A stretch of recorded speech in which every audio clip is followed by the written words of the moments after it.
Hello and welcome to jasonnewland.com.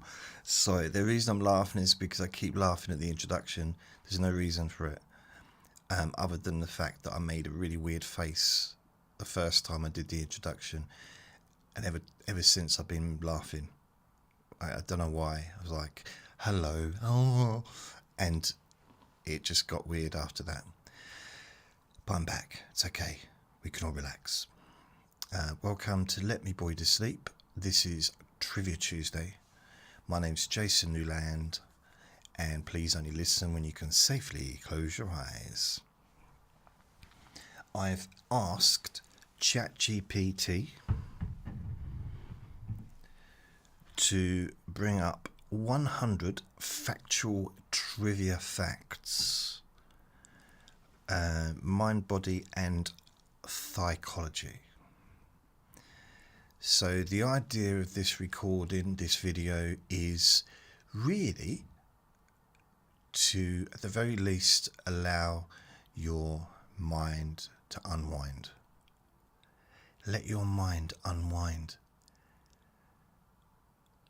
Let me unwind your mind. That's a great title for a podcast, isn't it? Let me unwind your mind. Dun, dun, dun. Will I remember it though? Let me unwind your mind. If anyone's listening, can you please remind me of that? Is there anybody there? So I'd like to say thank you to everybody that listens on my podcasts, whether it's on Spotify, Apple Podcasts, Overcast, iHeartRadio, Spreaker, wherever. Also, if you're watching on YouTube, if you're watching on Instagram, TikTok, or on X, or if you're listening on my website, jasonnewland.com. I'm everywhere. So thank you. I appreciate it. And just to say an extra thanks to my new TikTok watchers, because my videos have just increased in, I'll show you. Although there was a weird thing, let me just have a look.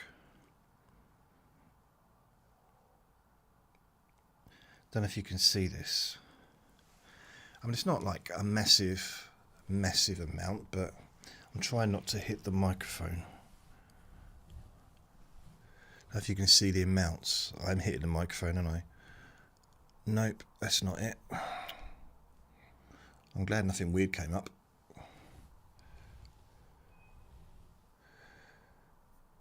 Some of the latest things, the numbers. Okay, it's not very clear, but I'm getting hundreds of views of my videos. And a couple of months ago, well, not even a month ago really, the 11th of December, I was getting maybe 30 views for a video, because I wasn't really paying any attention to TikTok. It's only because one of my dog walking friends mentioned TikTok and said, have you been on there? And I said, well, not really. I've not watched any live stuff and I've never been live.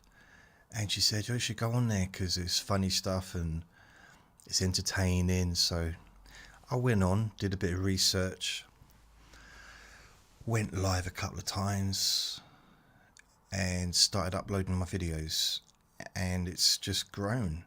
So thank you to those of you listening or watching that has maybe shared my videos on TikTok, and anyone that shares my videos on YouTube or Facebook or Instagram or X, wherever. I appreciate it. Yes, that's me being grateful. Thank you very much. It's been cold today, proper cold. I just seen a news article about some of the schools being closed because it's so cold. You think they'd have central heating. And also, let me read this out. It's a text I got, no, an email rather, I got earlier. Okay, that's not the one. Okay, so this is the water company saying, in December, you used 4,109 litres of water in your home. That's about 132 litres a day. How am I using that much water? Doesn't make sense to me. I mean, it depends how much water is used when I flush the toilet, because that might be where it's going. I don't know. But 1 litre, that's kind of like a big bottle of water, isn't it? 121 of them. I mean, that'd fill up this whole room. Okay, it might not fill up the whole room, but it'd definitely take a lot of space up. 121 big bottles of water. And I get through that in a day. 4,120 in a month. Huh? I don't know. Doesn't make sense to me.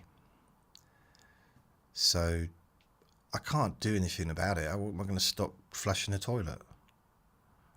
What can I, you know? Yeah. Not really a lot I can do. Yeah, I don't know. You'd think that there'd be a system in every house, like when a house is built, a big, like, water, not necessarily tower, but a water collector. For every house built, a water collector. There's enough water to actually maintain that one property. And then it goes into a filter or whatever, and then it comes out. So can you imagine how much water can be collected throughout the year or in a month? Obviously a lot less in the summertime, but and then it goes into storage, so it's stored for, you know, the summer, instead of just going into the ground and feeding the grass. Now, I'm not prejudiced against grass. I'm just saying, maybe they could do that instead of having a go at me and sending me emails accusing me of using up all the water. Okay, I might have eaten all the cakes, but I didn't drink all the water. Okay? Thank you very much. So today I made a recording. I have worked on the podcasts and making images and doing stuff like that today. And Vinny, at this very moment, and it's 10 to 7, he's at his mummy's. So she had him before me. So he's round there, having the time of his life, running around, playing, and he loves it over there. It's just literally across the garden. It's very close. The thing is, so we went there about an hour ago.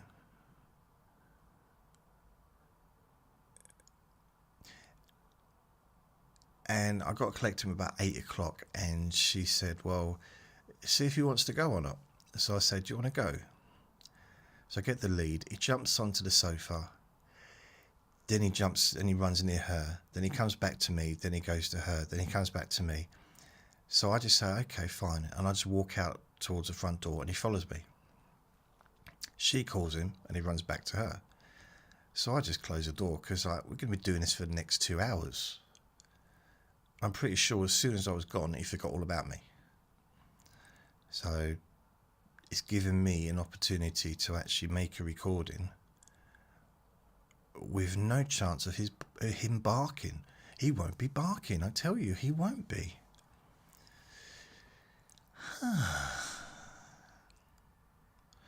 So, trying to think anything else. It's been very cold. Oh, I got to talk about something. It's a TV show I started watching. It's a comedy.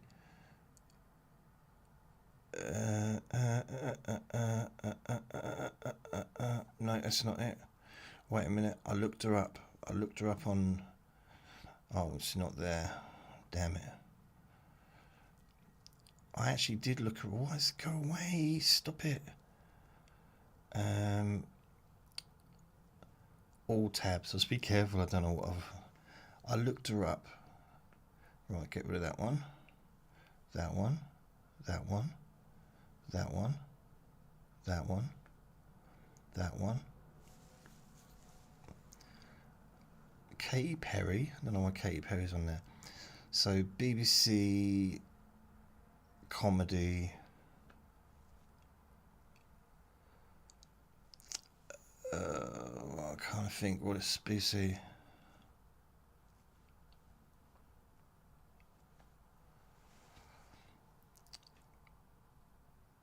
Things you should have done. I came over it last night. It's always hit and miss, you know. I've never heard of it, never heard of the person making it, and it's like a sitcom, I suppose, a comedy. There's 2 seasons or 2 series, and I've watched, I think, nearly the first one, and it had me laughing. It really did. And some of the lines are just ridiculously absurd. Like, really just absurd. And I was surprised. Happily surprised. And I would recommend, if you haven't seen it, to give it a go. It's on the BBC iPlayer. It's adult, so if you don't like adult comedy, then it's probably not going to be for you. But I just think it's funny, and I laughed more watching that than I have done anything for a while. I mean, there was a movie that I found funny recently. It was the one with Keanu Reeves, and he's an angel. I forget the name of it, but that had some really funny bits in that I found really funny as well. Funny bits that I found funny, you know what I mean. I don't really want to say, oh, it was really funny, because that's just my personal opinion, and just because I find something funny or I don't enjoy something doesn't mean that that's how you're going to experience it. But I really like it a lot. I just wish there was more episodes. I don't know if they're doing any more, but I think they did it last year. So yeah, I'll watch a few more tonight. I'm saving it up. So I'm gonna, when I've done this recording, I'm then going to go and get Vin. Yeah, go and get Vinny. Then I will cook my dinner. Then I will sit down and watch EastEnders on BBC iPlayer while I'm eating my dinner. And then I shall relax for the night and watch, I don't know, 2 or 3 episodes of that show. Things you should do or should have done. It's just funny. To me, I just like... It's weird. It's surreal. And it's kind of up my street. A little bit like... Oh, what was that? What was that TV show? Not Bubblegum, no. It's the woman, she was constantly talking to the camera. Tall woman, not No, not that one, the other one. Well, that was good as well. It's funny. I just think it's really funny. So yeah, that's what I'm kind of looking forward to watching. It's nice to have something on TV. I'm just looking at my shadow on the wall. It looks like I've got more than one chin. I've only got one. Maybe I've got more than one. So, yeah. Other than that, I ain't really done a huge amount today. I did have a bit of a nap this afternoon.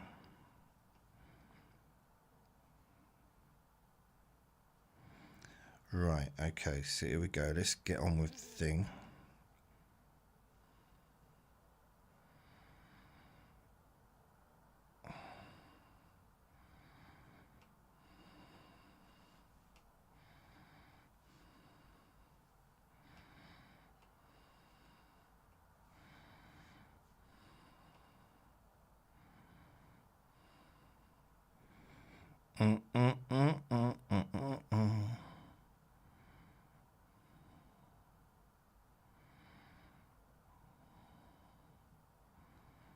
Sorry, I'm just trying to find it.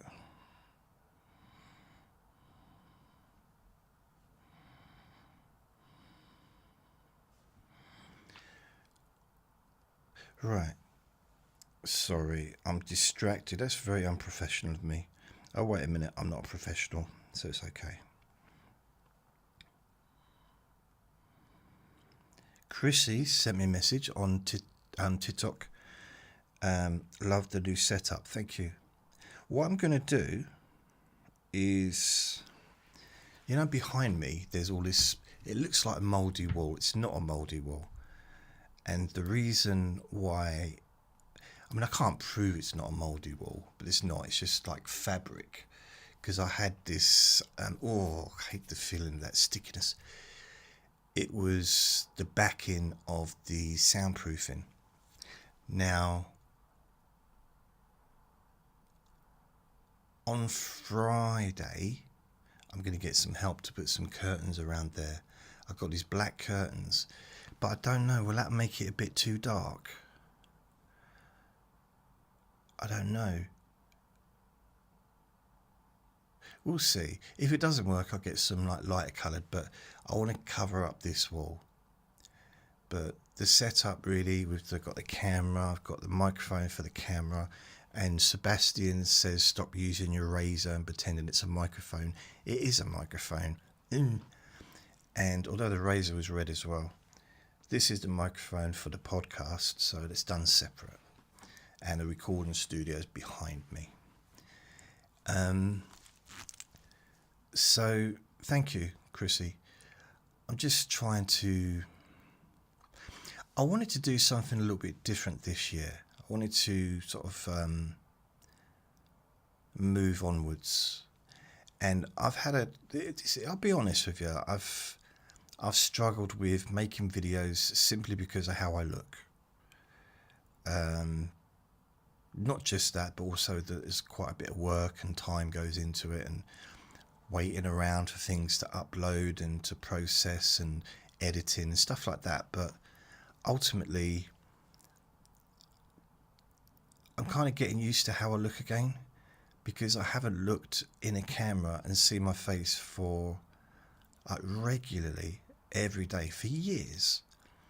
Now I'm kind of becoming immune to it. It's almost like I'm not noticing the weirdness of how I look so much. And I haven't had any horrible comments or anything like that, which is nice. As far as like on the videos go, I mean, perhaps I shouldn't say that too soon. And that was also worrying, because back in my heyday, when my YouTube channel was flying, because it was doing quite well for my old YouTube channel, it was like I had a lot of people seem to like what I did, but there were people that were being rude as well. And I think with just doing a podcast, people don't have an opportunity to really express the angry side of themselves so much with a podcast, because an audio podcast, because it's audio, and it's nowhere to really, you can leave a comment, but it's not really the same as being on YouTube or watching on Facebook or TikTok or Instagram or those kind of places, or X. So I'm kind of getting used to the routine of it, because I find that in some ways I'm getting back into my groove in a weird way, kind of getting back into the I don't know, the road I was kind of aiming to go down. And to be able to do both, to be able to do the videos and the audio at the same time, and to have a fairly good quality of both. I know the videos with the lighting is perhaps not perfect quality, but really, when you think about it, the more unclear the picture is, the better it is for everyone involved. Because I did have a camera in the past that was really, really, really clear, and it brought out every single line and blemish, and didn't like that. It's like, no, I can't do that. Not unless there's some kind of post editing thing going on. So yeah. Right, on with the recording, man. Yeah, I do like my introductions. So many people. So I really appreciate all the people that are, supporting me. So I'll put this on there, and I'll do this now. Mind, Body and Psychology, 100 Factual Trivia Facts. Did it need to have factual and facts in the same sentence? 100 trivia facts, or 100 factual trivia facts? I don't know. Anyway, the human brain weighs... Oh, by the way, I've said this before and I say it again. Don't use any information you get from me as fact. Even though it's saying it's fact, this is ChatGPT. It's an AI app. It doesn't pretend, it might not be right. It might be false. It might be slightly out. It might be just lying to me. I don't know. So don't get into an argument based on what you've heard me say, because it ain't worth it. I go even further. Don't get into an argument. Full stop. Ever. Learn to live without drama. The human brain weighs around 1.3 to 1.4 kilograms. So 1 kilograms, you can get a kilogram of sugar, can't you? You get 50 kilos, which is a small one. 1 kilo, which is kind of the normal kind of size. So 1. Okay, so that's 1.4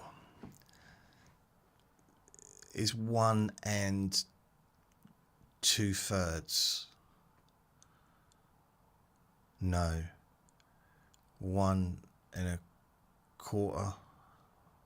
Anyway, it's like a bag of sugar plus probably 2/3 of a small bag, or half of a small bag, roughly. So, I mean, I've never held a brain. I've never not got around to it. It's not on my to-do list. I just, it's, you can't, I mean, so, let's make a bucket list. Like, yeah, but some things you just can't do. You can't just walk into a hospital and say, can you tell me where the mortuary is? Just knock on the door. It's a bit of an awkward question. I watched a movie with Jack Nicholson, I think it was, and what's his name from the prison movie? The one with the voice. And I've written a bucket list, and was it Robert De Niro or Jack Nicholson? One of them. And on my list is holding a human's brain. So I was wondering, I mean, you're not going to get that far in a conversation, are you? I mean, security is going to be called. It was, I remember when I was in hospital visiting my friend in the summer, Uncle Sausages, and he kept getting moved, like from different wards. He ended up, I think, 4 different wards, including the emergency ward where he was originally.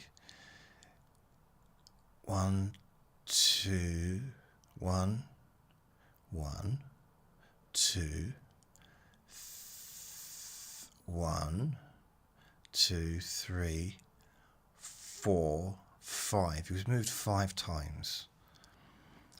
But the last time he was moved into a room separate, but was still on the kind of the same ward. And the 6th time was when he was in the care home place. So he sent me a text saying, or someone sent me a text saying he's been moved to a different ward. I'm looking for this ward. I'm walking towards to a place, and they said, this lady said, "Are you okay?" I said, "Not really, but why are you asking?" I didn't say that. I just like, huh? She said, "Where are you looking for?" I said, Stone Market Ward. I don't know what it's called. It was whatever it was. And she said, "Oh, we don't want to go down there. That's down there. That's where all the dead people are." And she laughed. And I looked down there, and there was all these people. There was like a grieving family. I felt so awkward because it was so inappropriate. And, if I'd have known that where I was going that would have happened, I would have worn some trousers. So it was just weird,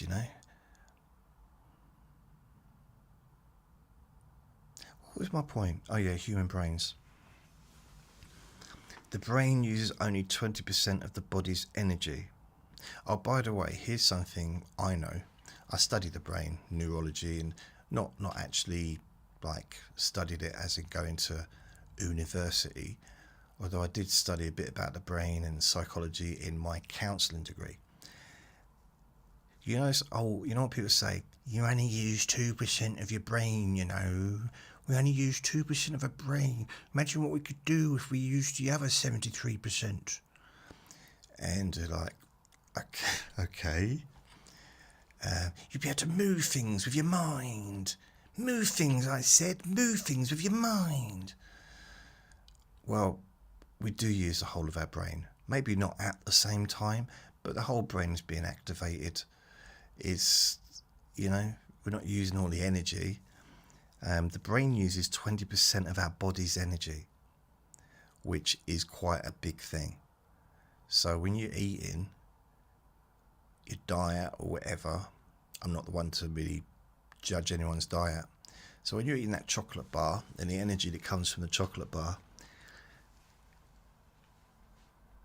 a lot of it is needed for your brain. If you think about it, the brain's working all the time. We're very lucky to have brains all the time. Like you can rest your hands, you can rest your limbs maybe. I mean, but all that stuff, your heart, your bladder, your liver, all that stuff's working. And it's only working because of your brain. I think it's fascinating. Absolutely fascinating. The brain contains around 86 billion neurons. And they say around because they don't know. They can't count them. How can they count them? I'm guessing it's impossible to count 86 billion of anything. Not without feeling really tired, especially if they're sheep. Neurons communicate using electrical and chemical signals. So they do connect between each other. Like it's kind of like telling someone a secret, like pass it on. You know, Jason's got fleas, pass it on. You know, that kind of stuff. Jason lives in a tent, pass it on. Just the kind of things I used to hear things like that at school. But you know, just like it's kind of a bit like that. It's the neurons kind of pass on the signal. Here's something you might not know about this that was probably the thing that amazed me most about the brain. I've talked about it quite a lot in my chronic pain relief sessions, especially the headache relief sessions. And it blew my mind, baby, blew my mind. But it's also true. The brain itself does not feel pain. Doesn't feel anything. The actual pain, the brain itself doesn't have sensories. Now, you can stimulate other parts of your body using the brain. You can stimulate parts that give you smell. You can, things like that, because they've done experiments when people are awake, touching parts of the brain, and it can bring back memories, and it can all kinds of stuff. But it does not feel pain. So once you're through the scalp, the brain don't feel nothing, no pain at all. Which makes me wonder about headaches, because a lot of people feel headaches in the actual head, not in the scalp, not in the eyes, but inside the brain. That's where they think they feel it, but they can't feel it there because there's no pain there, because it's physically impossible. And when you realise that the brain controls the pain, yet there's no pain in the brain, you start to realise that it just changes how you see things, how you experience things. The brain is about 75% water. Isn't like the whole body pretty much water? I don't know. The brain continues developing into a person's mid-20s. See, that's another thing. That's really not true either. Sorry, I've got to argue with that one. The brain science has proved that our brains keep developing throughout life. Every time you learn a new skill, every time you learn a new name, every time you go somewhere new, create new memories, your brain is developing. Whether you're 18 or 80, your brain is continuing to develop. Of course, there's deterioration in age, in older age. There can be deterioration of any age, but you can still learn new things. Generally. So our brains, it's just what it means. It's just that our brains, the biggest development in our brains is probably the first 6 months to a year, maybe the first 2-3 years. That whole period of like learning everything, learning to speak, learning to understand facial expressions, which I still struggle with, learning to understand emotions, learning to recognize people, learning words, learning behavior, all that stuff. That's the biggest development in the brain. But then it continues as we get older, and There was a time when people thought, or psychiatrists, or psychologists thought that the brain stopped developing, when people got to puberty. Like once they become like an adult, that was it. But actually, mid-20s, it's still growing. It's still developing at a fast pace. Because there's so much to do. Life is so different when you leave school. If you go to college and maybe you go to the other side of the country and you're living at home, you're living away from home for the first time maybe, or you're in a relationship with someone for the first time, living with them maybe. I'm not sure if that's would help develop my brain, but it's definitely interesting. The prefrontal cortex is involved in decision making and impulse control. So if someone has an injury in the prefrontal cortex, I'm reading it and I'm still saying it wrong. If someone has an injury in the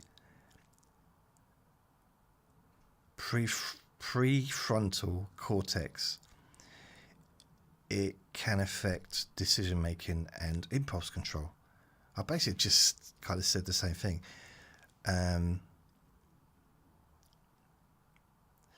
So yeah, I mean, also developmental is being said, and I've read it, that sometimes depends on how we grew up, how we were raised, the brain development, sometimes parts of the brain don't develop as well as they would have done if someone had grown up in a different situation. So someone that has problems with impulse control and decision making, both things that I've had problems with. My voice is... I'm making too many recordings, that's what it is.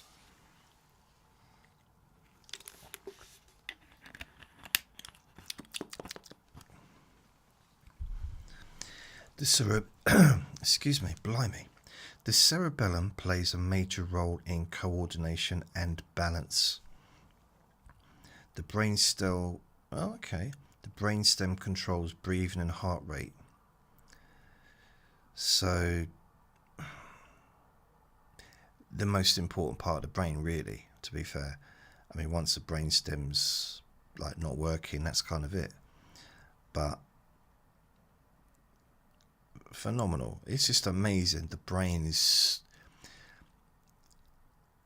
That's why we have to take care of our brains.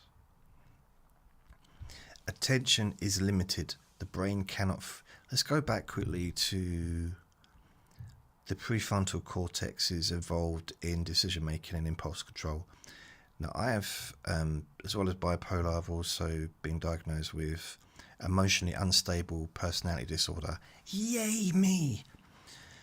And couple of those issues is the decision making and impulse control. So I really struggle. I have always struggled with decision making. As something I never thought of it as a problem. Just, I used to go into even when I was an adult, not just when I was a kid. As an adult, I'd go into Blockbusters or Video Shop, depending on what it's called, and I would spend hours, and I mean hours, looking around all the different videos, not knowing which one to decide. And I still do that sometimes with Netflix. I spend like half an hour looking through all the things on Netflix and still haven't found anything to watch. It's very frustrating. Just can't choose. I really struggle to choose. And if I go out with a meal, go out to a meal with somebody, and unless there's something on the menu that I really want, for example, a cheese omelette, chips and beans, 2 slices of bread, I'll probably go for that because that's something I really like and I rarely eat that. But if I went to a restaurant and the person I'm with chooses something else, and then I want what they've chosen.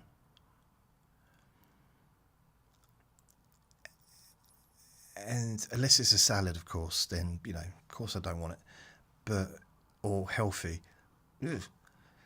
But, so what I do now, generally, if I don't go out hardly ever, but if I was to sort of go out, sort of in recent past, I just have what they're having. Just have what they're having. It's easier, providing it's, you know, nothing too healthy or anything. And it's easier because then I don't have to think for myself, which is weird because I like thinking for myself, but I just, in those situations, it just takes too long. It causes me, you know, I mean, there was, when I was tenting in Wales, when I was a kid, there was this one moment where we were all going to go out to the beach, and they were waiting on me to choose whether or not to wear a jumper, and I couldn't choose. And in the end, I think I had to stay in the tent on my own because I'd wound everyone up. They didn't want me to go with them. And I was probably 12 or something. And I literally could not choose. It was an impossible decision to make. It's almost like you have to choose between this or this answer to win £1 million or dollars, and like, I can't choose, even though there was no loss to it. I could have just took it off. I could have took it with me and just, you know, tied it around my waist if it was too hot, or kept it on if it wasn't, I guess. Yeah. But yeah, the brainstem controls breathing and heart rate. That's why, you know, things like breathing, when someone's going through anxiety, panic attack, things like that, which I had a heck of a lot of issues with in the past, I realised that sometimes you have to put some faith in your own brain.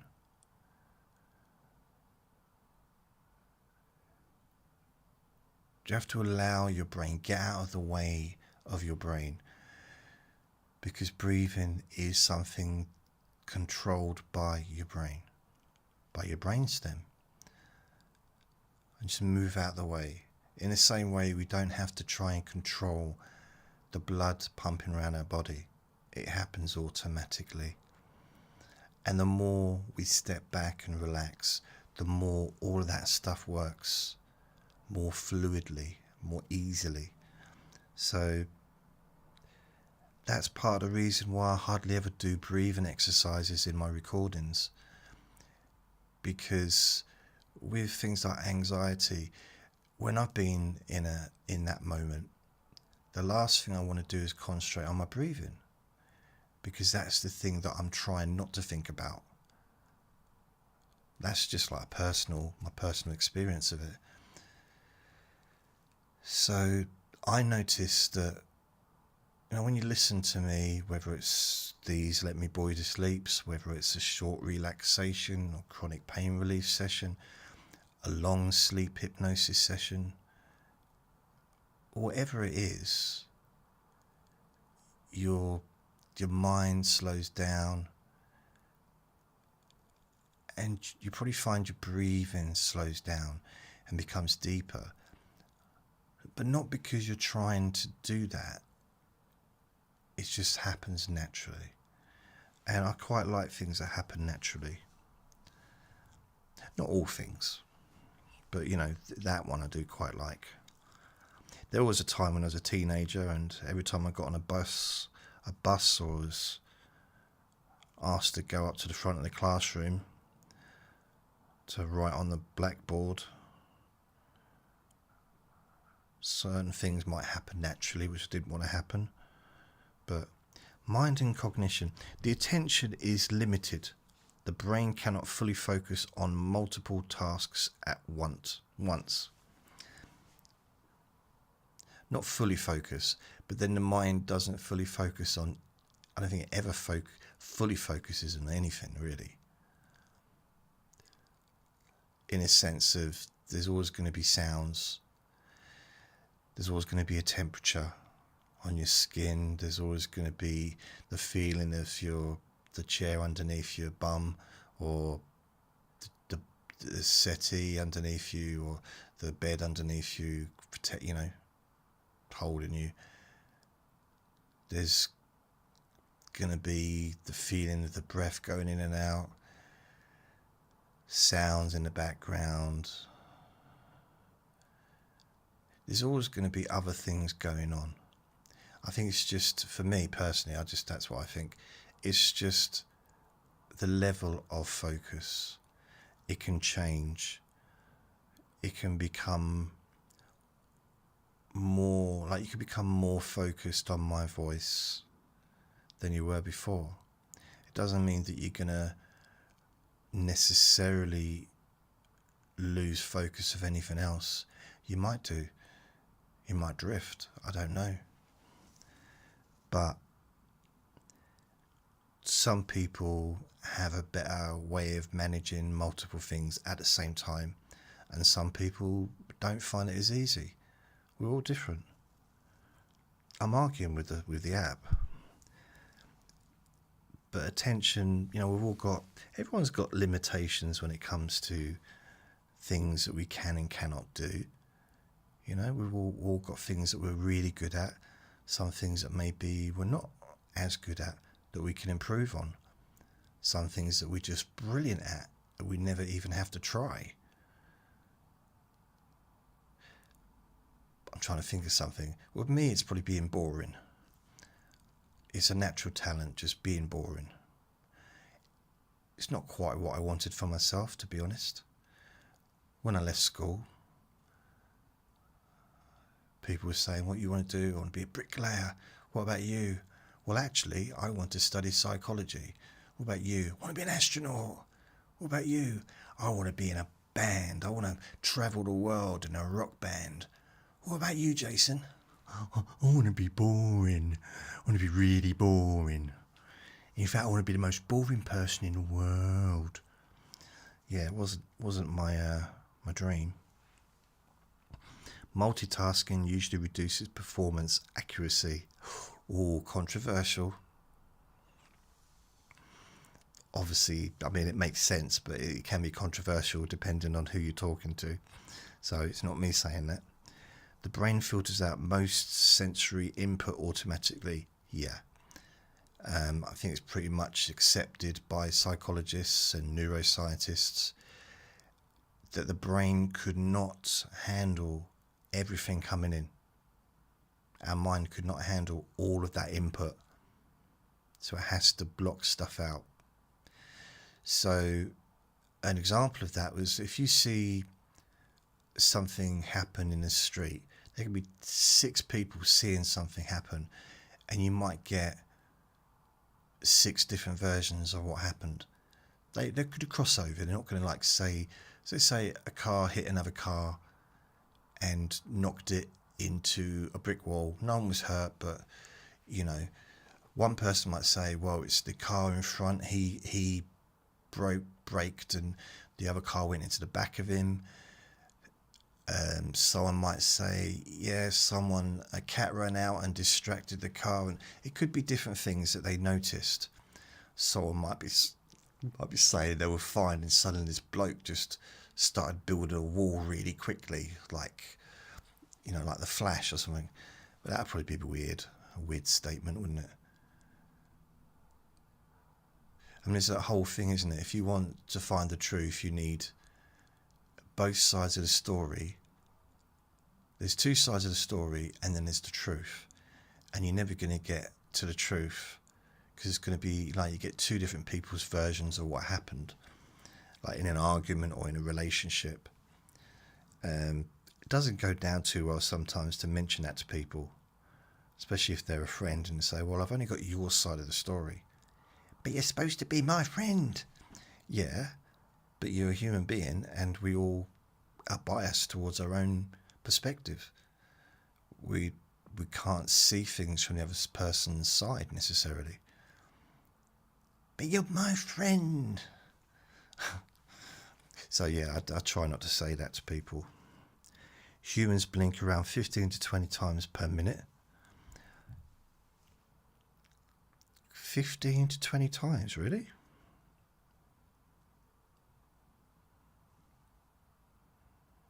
I don't think I blink. Do I blink 15 to 20 times? Maybe.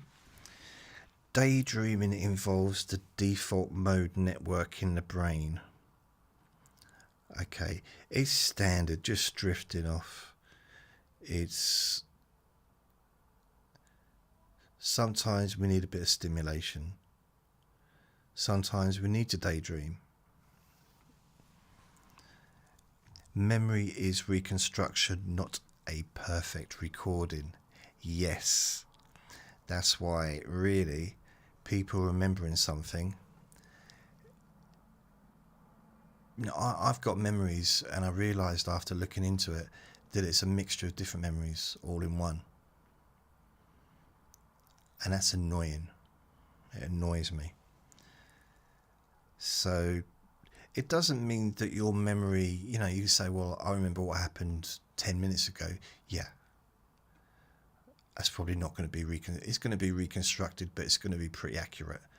Or even if it happened yesterday, or it may be even last week. But if you're thinking back to something that happened 10 years ago, and it's still not going to be a perfect recording, generally. A short-term memory typically holds 4 to 7 items. I've heard that. I don't know how true it is. Long-term memory has no known storage limit, and sleep is important for memory consolidation.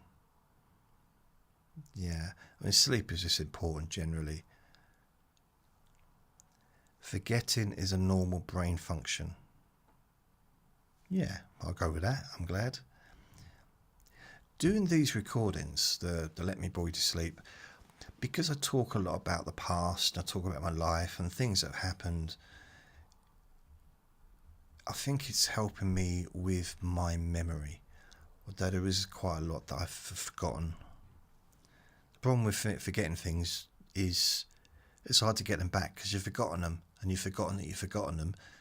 You know what I mean? So, perception. The brain interprets sensory information rather than directly recording reality.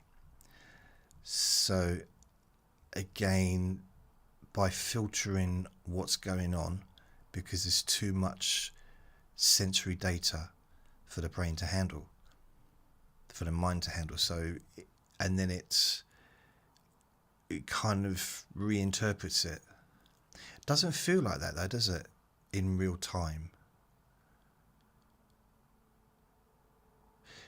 But in a way, we can only see the world through our own eyes. I'm pretty sure anybody else, if they sat down in this chair and were looking at this camera and talking, they'd see everything differently to me. Just because, you know, it's a different perspective. They've got their whole life, different life to me, everything. So, yeah. Optical illusions occur because the brain makes predictive guesses. Yep. There's a really good thing that I saw on YouTube. It was this person saying 2 different words. Okay. But depending on what word, it was saying 2 different words.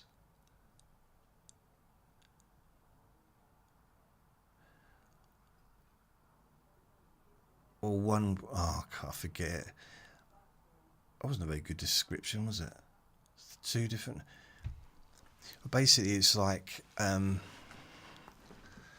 flip and pop, flip, f, f, f, f, p, p, f, p, p.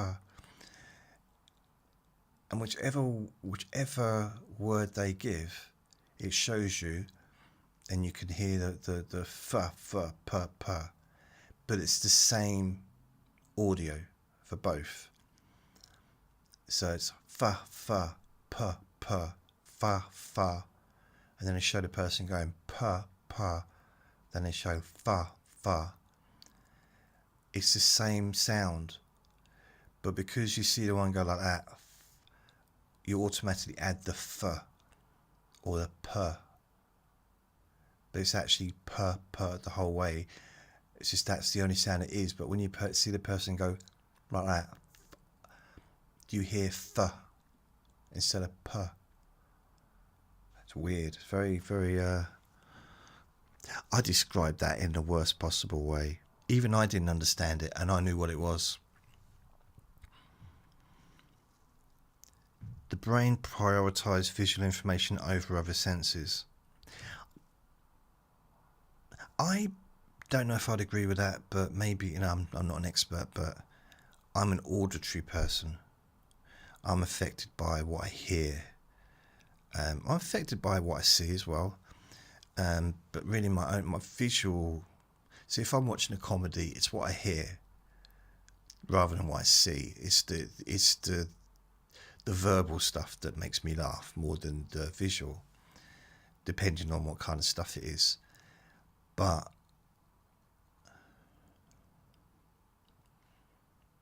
I should just read it out instead of commenting, shouldn't I, really? Okay, I'll just go with that, but I would say maybe because visual is much more everything, isn't it? Where we go around and talking to people and you see stuff, but I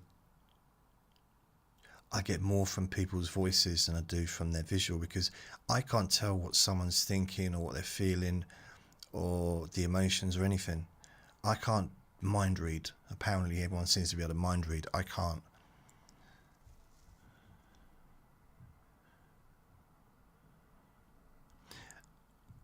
And also I noticed the amount of people that say one thing, but their whole body and their voice tone and everything is saying something completely different. And I find that confusing.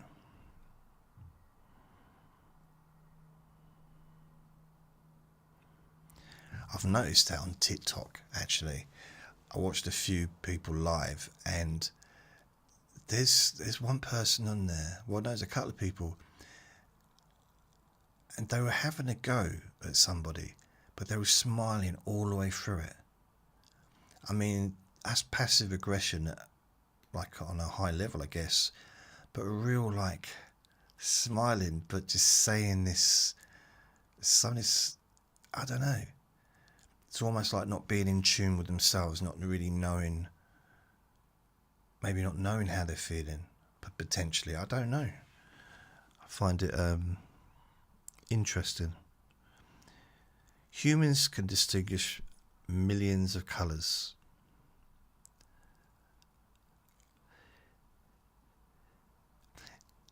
Yeah, but isn't millions of colours, isn't there only like a few base colours that makes all the other colours anyway? Anyway, hearing sensitivity decreases with age. Yeah, I'd go along with that, actually. Smell is strongly linked to memory. Yeah. Sometimes I get smells. I don't get smells, but I smell something, I think, oh, that reminds me of something.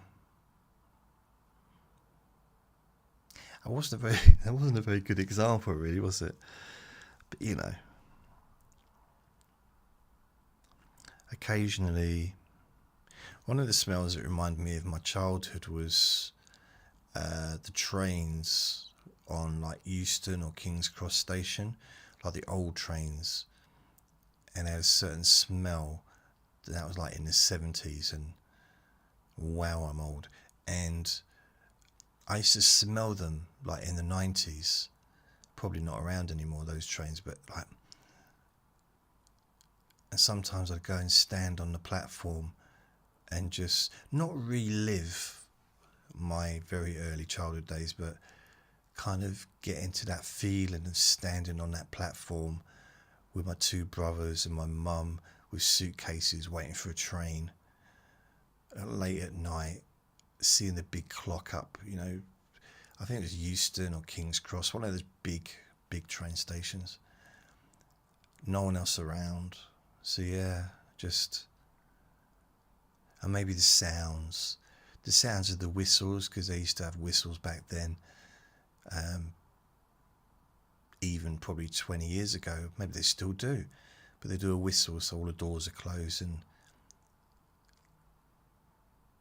you used to be able to open the door yourself even when a train was moving back then.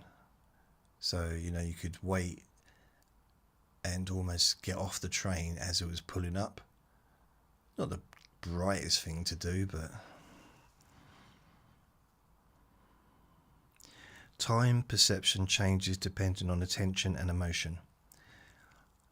Yeah, I mean, I think we all know that, don't we? If you're with somebody, let's say you were waiting to go home from work, or you're somewhere that you're really not enjoying being, and you're waiting, and you've got an hour left. You really want that hour to go, and all you keep doing is looking at the clock. That hour is going to drag. Your time perception is going to be that hour lasts for ever and ever and ever.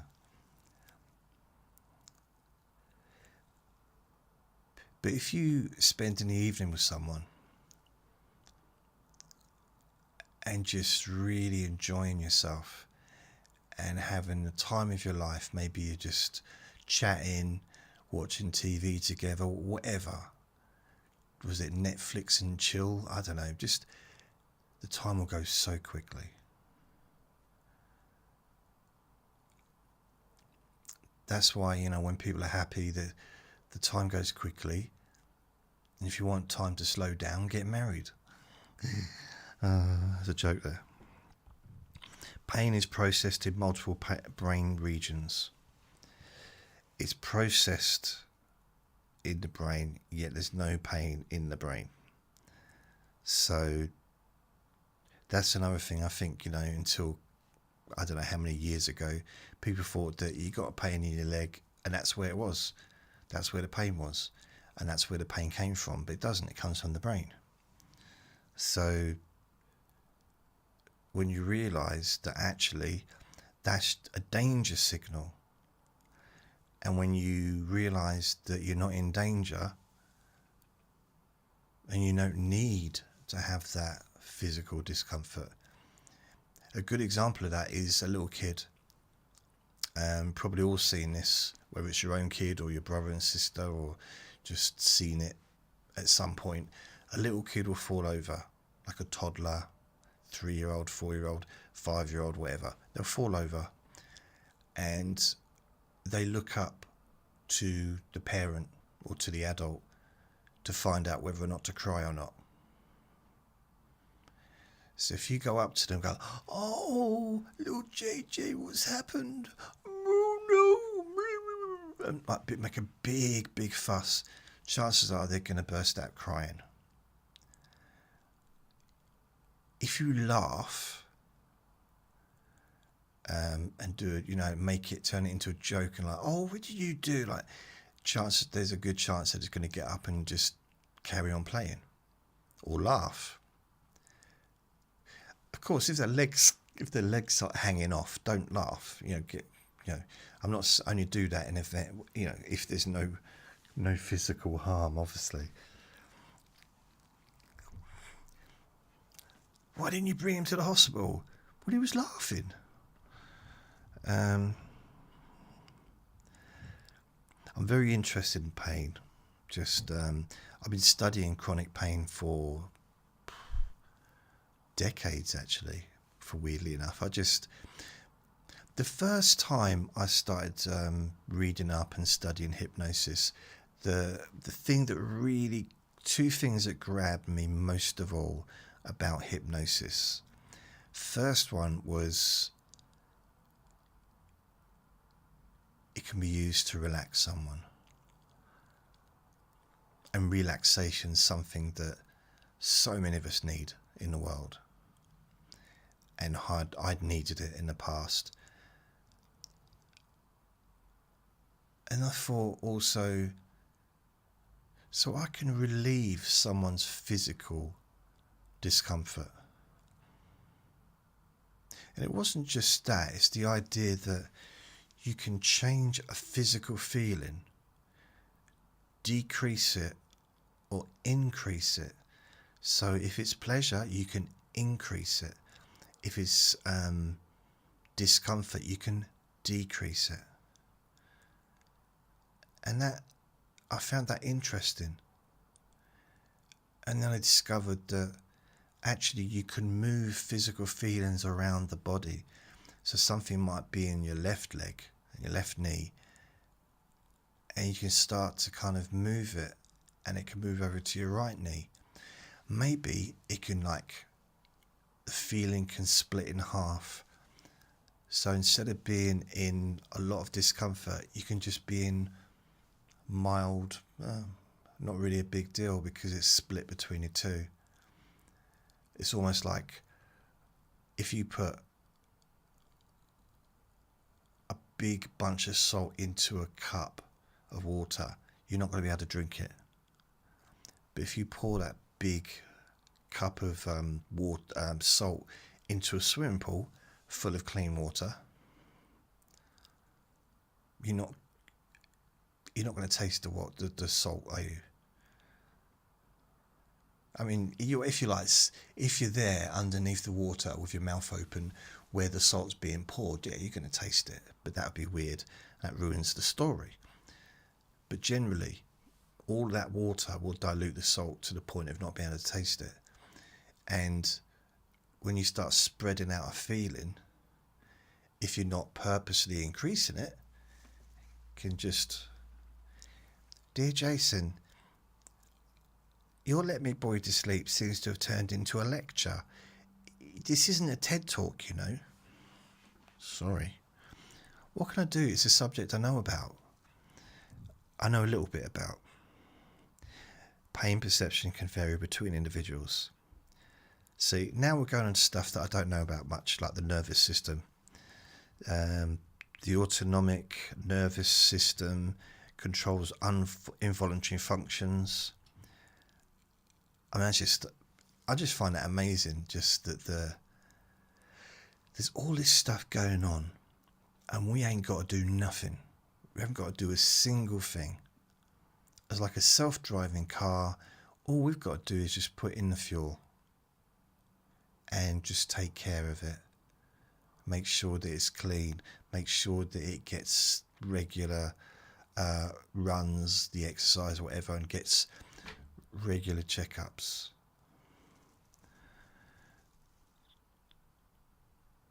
Heart rate can due to emotional states, which, yeah, that's obvious really, isn't it? Stress triggers a release of cortisol. Long-term stress can affect physical health.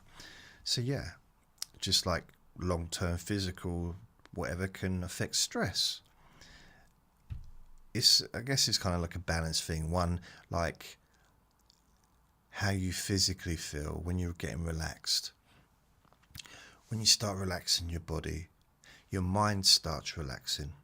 Or if you start to relax or notice that your mind is relaxing, you also automatically start to relax your body. Or your body automatically starts to relax. Because it's not necessarily something that you're doing, it's just, happening automatically. Relaxation can reduce physiological arousal. Yep. Here's something that I discovered back in 2006. This is from practical working. So I had this free chronic pain relief service in my local town.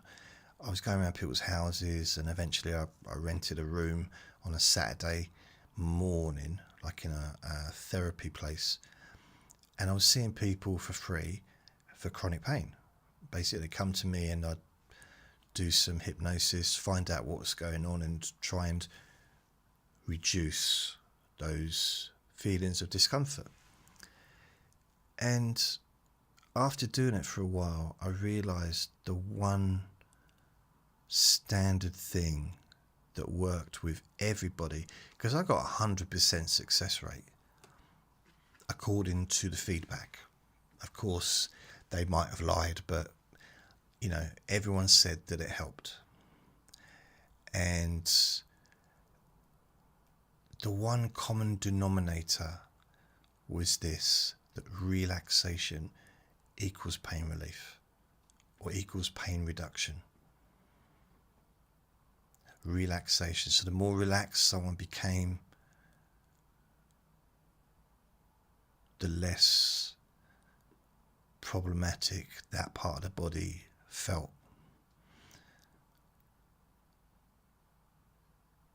So the thing is, with people with like chronic pain and stuff, the stress levels are much higher than the average person. So when you manage to reduce those stress levels, because the stress levels caused because the person's in pain, which is, you can't blame anyone for that, blimey, but then that stress increases the pain.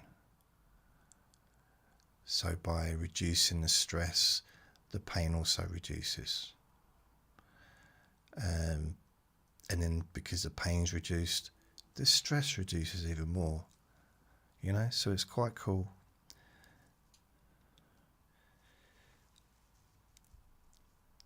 The gut has its own nervous system, enteric nervous system. I don't know much about that stuff, so I'm just going to finish on a couple of bits here. Psychology basics. Psychology is the scientific study of mind and behaviour. Behaviour can be influenced by environment and learning. Is, I think, probably better. We're influenced by what we're around. There was a famous saying, "Show me your 6 closest friends and I'll show you your future." It wasn't me that said, well, it was me that said it because you heard me, but it was quite a famous quote. Behaviour classical conditioning was studied by Ivan Pavlov. So he used to do the bells with dogs and learn how to control the behaviour of animals by setting up triggers. Operant conditioning was studied by B.F. Skinner. Emotions involve physiological, cognitive components, blah, blah, blah, blah, blah. Emotional responses can occur before conscious awareness.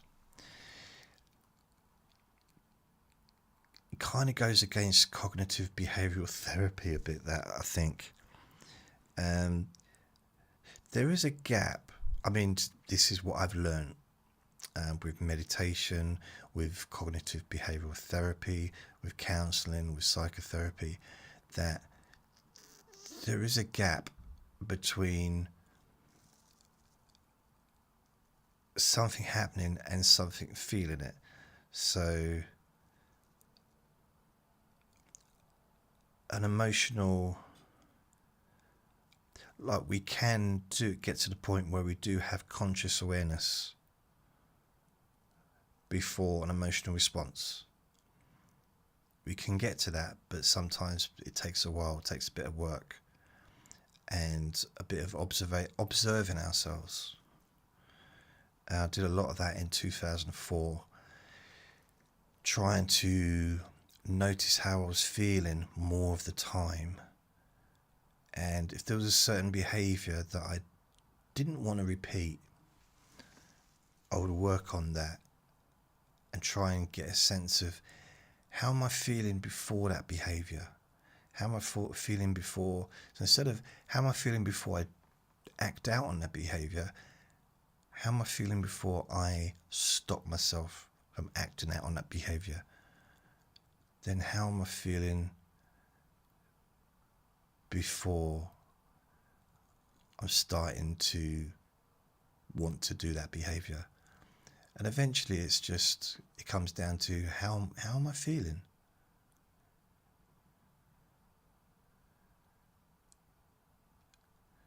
I like the idea that every second of every day we choose what we do next.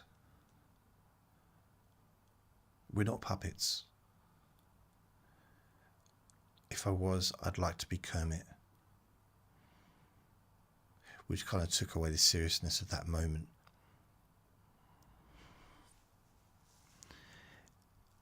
Habits are learned behaviours triggered by cues. Human behaviour is influenced by social context. Yeah, I mean, we all, I don't know about you, but not so much now, but there was a time when I would behave differently in different circumstances, different contexts, be different at work compared to at home, be different when I was with one set of friends compared to when I was with someone else. Now, I'm just me. Wherever I go, that's me. Well, I'm not bragging, I'm just saying I can't be bothered to fit in with different versions. Because what I noticed is, in the past, whenever I let my different friends meet each other, they never got on, ever. And I noticed that I had different friends from different situations, and I had to keep them apart because they never got on. Then I started to think, am I really being myself with any of those people? Or am I just adapting myself to fit in with them? And it was impossible to do when two of them were together and I was with them, because then you can't adapt to two people at the same time. Well, I couldn't. So I realised, I think, that basically can't do that anymore. Fitting into how someone else expects me to be, rather than just being who I am. Doesn't mean I'm how I want to be. I don't want to have bipolar or an emotional disorder, personality disorder. I don't want that. I want to be 6'6". But you know, we can't have everything.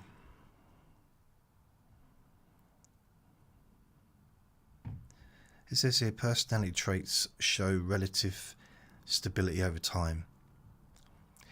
I think from that it comes to like the nice parts of us. We've all got nice parts, even if sometimes it doesn't feel like that. There's been times when I've wondered if I'm even human. But we've all got nice parts, and I think when you break it down, most of us are just nice. Just nice people, genuine, kind, caring people. That's what I think.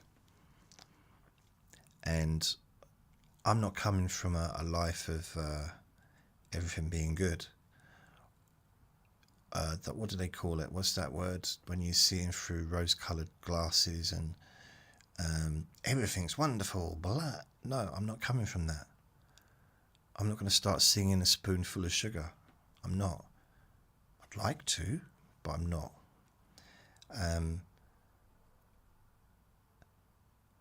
But what's the point in believing otherwise? You've got to look after yourself, you've got to be careful, but ultimately, I think most people are decent people who would like to be treated with respect,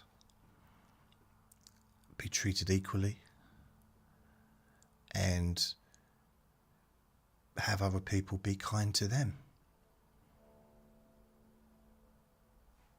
I might be old-fashioned. I might be new-fashioned. I might just be old.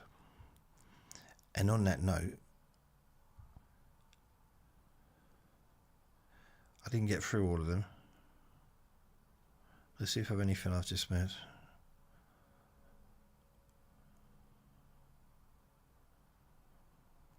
There's loads. But I have to go and collect Vin. So I'll say thank you for listening and watching. Remember to be kind to yourself, because you do deserve to be happy. And be gentle with yourself. You deserve to feel safe. And also remember that you are already enough, regardless of what anyone else tells you. And you're going to be okay. And believe that. Lots of love. Bye.